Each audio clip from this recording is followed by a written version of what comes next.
यहाँ हेर्नु न तीनजनाको चकचक बेसी भएर। नमस्ते, गुड आफ्टरनुन। फेरि पनि स्वागत छ मेरो युट्युब च्यानलमा। आई होप तपाईँहरू सन्चै हुनुहुन्छ होला। म पनि यहाँ सन्चै छु। म चाहिँ अब गोठालो जान आँटेको कि घाम बेसी चर्किरहेको छ यहाँ तल। चाहिँ म गोरुहरू र भैँसीहरू पुकाल्नु जाँदैछु। चाहिँ यिनीहरूलाई खोलेर नि यहाँ ल्याइसकेँ। यिनीहरूलाई चाहिँ अहिले हामीले चाहिँ बारीमा बाँध्ने गरेको छौँ क्या यिनीहरूलाई। अनि यहाँ ल्याइसकेँ। जहिले गोठालो गएको मात्र भिडियो हाल्छ भनेर सोच्नुहुँदैछ होला कि म आजभोलि मेरो कामै यही गोठालो गर्ने भइरहेछ कि त्यही भएर हो। अरू काम गरेको पनि म हाल्छु बिस्तारै बिस्तारै गाइज। अब चाहिँ हामी यहाँदेखि चाहिँ उकालो चढ्नुपर्ने हुन्छ है। उकालो चढ्नुपर्ने हुन्छ। यो भैँसी चाहिँ यहाँ आएपछि चाहिँ यसलाई चाहिँ स्विमिङ गर्नै पर्ने हुन्छ। स्विमिङ गर्नै पर्ने हुन्छ है यसलाई चाहिँ। म चाहिँ यहाँ छु। एकदम धेरै गर्मी छ, घाम चर्किरहेछ। अब हामी चाहिँ यहाँदेखि उकालो जान्छौँ गाइस। मेरो चढिरहेछ है दुईवटा चाहिँ। यहाँनिर चढिरहेछ भने यहाँ तल चाहिँ भैँसी चढिरहेछ, भैँसीहरू यहाँ तल। अनि यहाँ मास्तिर चाहिँ खरबारी पर्छ नि त। अनि म चाहिँ यहाँ छेकिरहेको छु हो।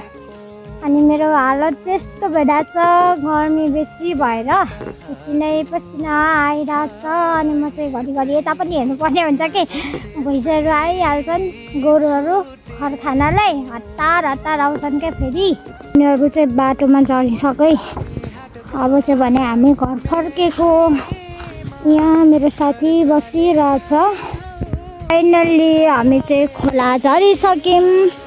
अनि यहाँ पर मेरो गोरुहरू जाँदैछ। अनि यो मेरो भैँसीलाई चाहिँ आउँदा नि स्विमिङ गर्नै पर्ने हुन्छ र घर फर्किँदा पनि यसलाई चाहिँ स्विमिङ गर्नै पर्ने हुन्छ है गाइजहरू। यसले स्विमिङ स्टार्ट गर्नु आँट्यो त्यहाँ।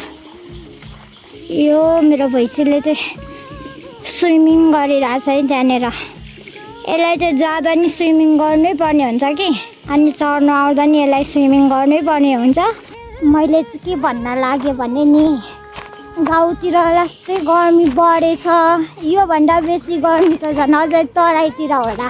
सो टेक केयर, आफ्नो केयर गर्नु होला गाइज। चाहिँ यिनीहरूलाई बाँधिसकेछु हो। अनि यो दुईटालाई चाहिँ यहाँ बाँधेछु भने बाँकी रहेको उता। अनि म चाहिँ यहाँ छु। मेरो हालत चाहिँ यस्तो डेन्जरस भइरहेछ कि कपाल पनि भुट जस्तो भइरहेछ हो। अनि एउटा भैँसीले दुःख दिएर क्या बाँध्नु पर्यो भनेको त दुगुरै गर्दो रहेछ बारीभरि राउन्ड हानेर। मेरो हालत चाहिँ यस्तो भएको छ। अब चाहिँ भने म चाहिँ घरतिर जाँदैछु। यिनीहरूलाई चाहिँ बारीमा बाँध्ने गरेछ क्या हिजो अस्तिको दिनदेखि। फाइनल्ली मैले चङ्के हातखुट्टा धोइसकेर नि यहाँ गर्मी बेसी भयो। अनि म चाहिँ यसो हावा खानु यहाँ मास्तिर रोडतिर निस्किँदैछु गाइज। अनि यहाँनिर भाइहरू खेलिरहेको रहेछ। म देखाउँछु है। यहाँ हेर्नु सक्नुहुनेछ। यहाँ केक गुडाउँदैछ नै यिनीहरूले। आउँदैछ परबाट एउटा। यहाँ हाम्रो नियाङले चाहिँ एकदमै मेहनतका साथले के बनाउँदै हुनुहुन्छ यहाँ हेर्न सक्नुहुनेछ। हेलो नियाङ, हेलो ओ नियाङ सर, यता पनि हेरिदिउँ न हौ, यता पनि हेरिदिनु न हौ। के बनाउनु भएको हौ त्यो? यहाँ हेर्नु न तीनजनाको चकचक बेसी भइरहेछ। यहाँनिर चकचक बेसी भइरहेछ।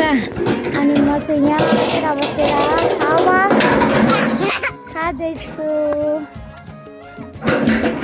कस्तो मिठो हावा चलिरहेछ हो।